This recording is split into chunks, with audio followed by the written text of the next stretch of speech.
Karena terkadang itu kalau belum pada kedudukan seorang hamba yang benar-benar dekat kepada Zat yang Maha Suci, terus orang itu tidak berdoa, nah yang ditakutkannya itu apa? Kesombongan yang menyelimuti seseorang, karena merasa semena-mena bahwasanya dia mampu untuk melakukan segala sesuatu di dunia ini dengan kemampuannya sendiri atau dengan kekuatannya sendiri. Nah, ini yang dikhawatirkan guru-guru ini bagi orang yang belum pada takaran kedudukan keilahian, dia tidak memohon. Tapi bagi orang yang mencapai pada tahapan keilahian, dia sudah tidak meminta apapun, kecuali hanya sekedar pengabdian dan tata krama kepada Zat yang Maha Suci itu sendiri.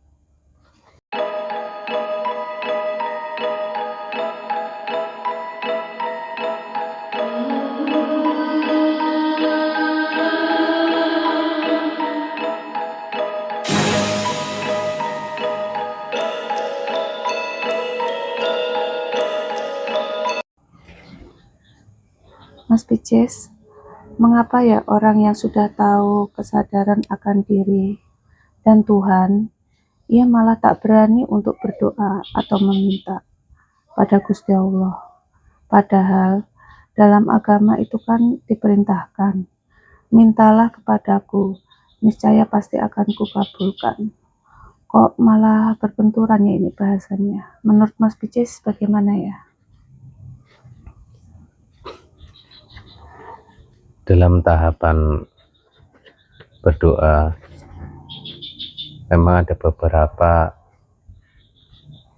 ukuran atau bisa dikatakan tahapan tadi. Bagi orang yang telah mengenal akan diri dan lebih-lebih sudah mencapai pada pengenalan kepada Tuhan atau Zat yang Maha Suci itu sendiri,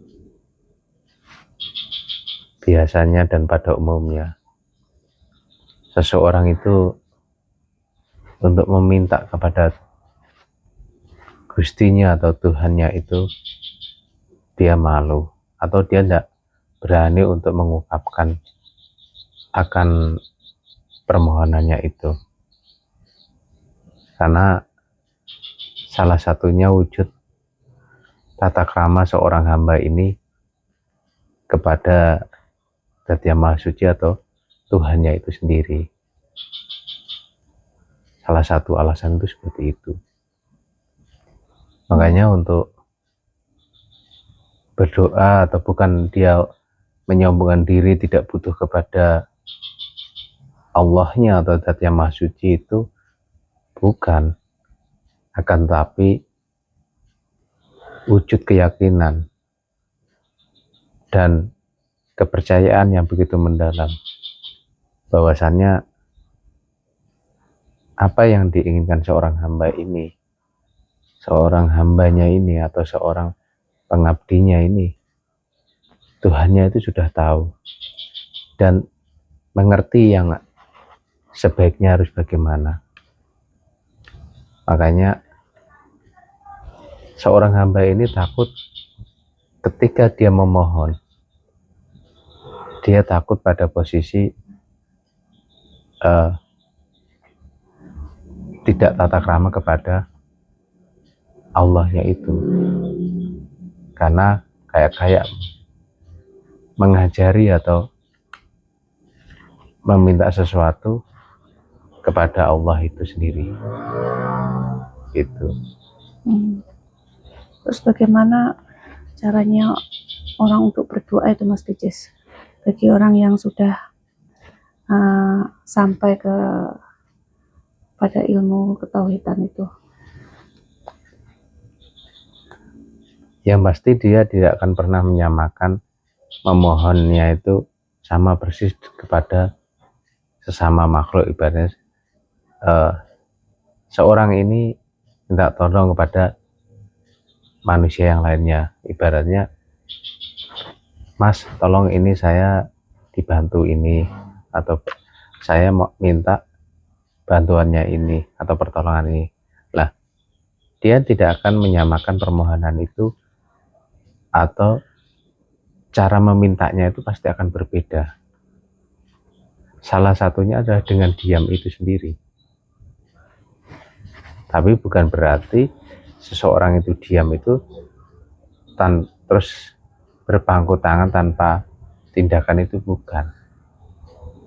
Yang pasti hati dan seluruh jiwanya seorang hamba ini pasti akan tersambung terus kepada Zat yang Maha Suci itu sendiri.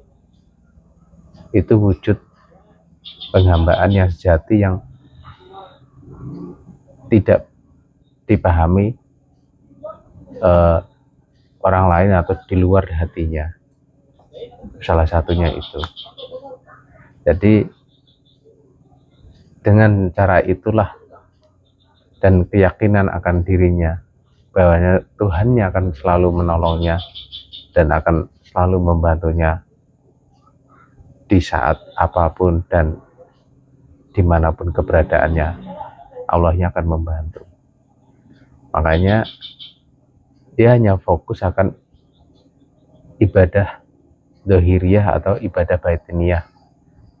Salah satunya adalah nyambungkan hati ini selalu bersama-sama dengan Zat yang Maha Suci itu sendiri, sampai-sampai jangan terpisah.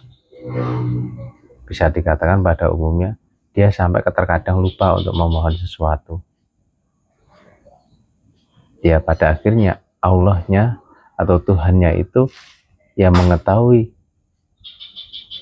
akan kebutuhan hambanya ini dan yang akan memberikan atau menyajikan sesuatu yang pantas untuk seorang hamba ini sendiri. Jadi bisa dibilang tentang cara berdoa ini bertolak belakang dengan syariat agama Islam ya, Mas Bricis. Ya mungkin secara perintahnya itu kan mintalah kepadaku niscaya pasti aku kabulkan. Lah pada takaran anggap aja kayak kita orang-orang awam ini, ya kita memohon atau berdoa yang bermaksud apa itu menyampaikan suatu kebutuhan kita atau keinginan kita, tapi dalam konteks jangan sampai kayak mendikte Allahnya itu sendiri gitu. Sebab terkadang permohonan kita itu malah akan menjadi pintu ujian untuk kita sendiri, yang akhirnya malah memberatkan diri kita. Karena terkadang apa yang kita minta belum tentu sesuatu yang baik untuk diri kita.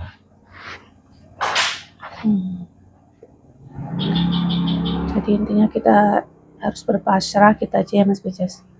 Ketika kita mempunyai unek-unek di dalam hati tentang duniawi gitu, menurut Mas Bricis gimana?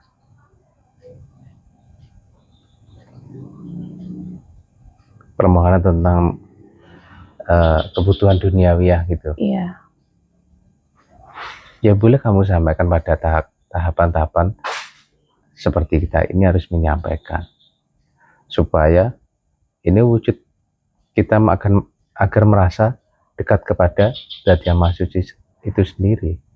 Tapi bagi orang sudah mengenal akan dirinya dan mengenal siapa Tuhan yang sejati itu sendiri, ya dia nggak akan meminta, karena udah menyadari bahwasanya Tuhannya tahu akan kebutuhannya atau akan keinginannya sebenarnya itu. Ibaratnya seseorang itu sudah sumeleh akan keilahiannya. Tapi bagi orang yang untuk seperti kita anggap aja orang awam ini, ya kita memohon itu wujud supaya kita merasa dekat dengan Tuhan, dekat kepada Zat yang Maha Suci itu sendiri, wujud sebagai seorang hamba yang berkeluh kesah kepada yang menguasai akan segalanya ini.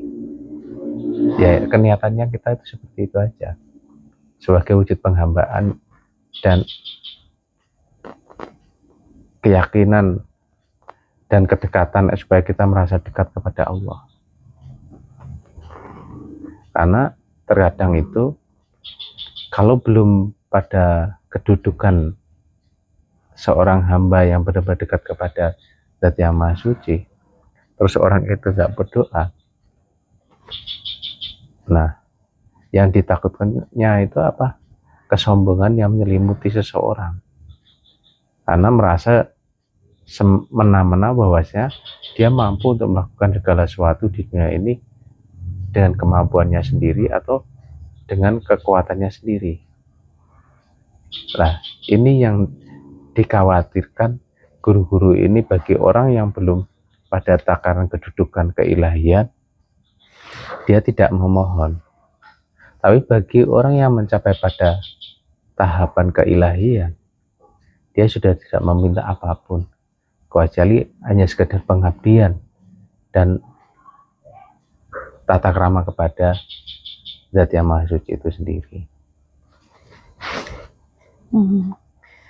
Jadi artinya orang yang belum sampai di tahapan keilahian ya, sebagai kita orang awam kayak gini ya, masihlah untuk berdoa gitu ya Mas Pijes. Iya, bisa dikatakan wajib kita mohon kepada Zat yang Maha Suci apa yang kita inginkan, apa kita butuhkan, minta hidayah, minta pertolongan, minta keselamatan, minta keberkahan yang baik, minta diberi petunjuk yang benar. Untuk tahapan kita orang awam yang belum mengenal kesempurnaan akan diri atau belum mengenal sejatinya Gusti Zat yang Maha Suci itu sendiri, ya kita gunakan tahapan awal itu sendiri. Kenapa harus seperti itu? Karena kalau seseorang itu yang tadi saya sampaikan belum mengenal akan dirinya yang sejati dan belum mengenal akan ketuhanan atau keilahian itu sendiri, dia tidak berdoa, sudah dipastikan dia akan memiliki sifat sombong atau sifat ujub, kebanggaan akan dirinya, atau dia hanya bersandar pada dirinya atau sandar kepada ilmunya atau kemampuannya atau pangkatnya atau harta yang dimiliki. Dia akan bersandar ke situ. Nah, ketika seseorang udah memiliki sifat sombong seperti itu, dia merasa dengan kemampuannya dia bisa melakukan segala sesuatu, dengan kekuatannya dia bisa melakukan sesuatu, atau dengan pangkatnya atau uangnya dia bisa membeli dengan apapun itu. Nah, ini malah secara tidak langsung seseorang ini akan semakin jauh kepada Gustinya, kepada Allah itu sendiri.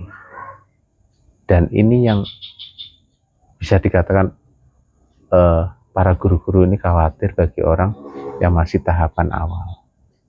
Makanya diajari mintalah kepada Allah supaya merasa diri ini tidak mampu atau tidak berdaya. Makanya ketika seseorang sudah merasa tidak berdaya, tidak mampu, pasti akan meminta kepada Sang Yang Maha Mampu itu sendiri. Gitu. Tapi ya ulangi lagi, yang sudah mencapai pada keilahian otomatis dia tidak berani meminta, karena wujud tata krama seorang hamba ini kepada Zat yang Maha Suci itu sendiri.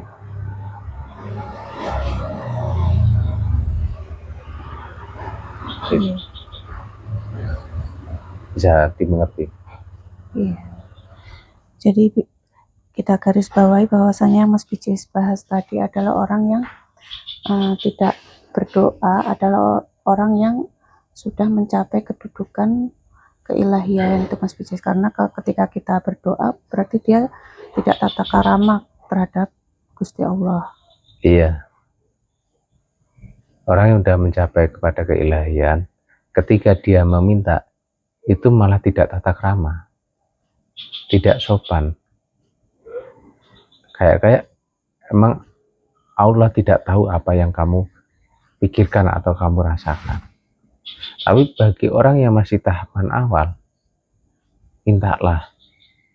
Itu wujud merasa bahwasanya diri ini tidak berdaya atau tidak mampu. Kesimpulannya itu.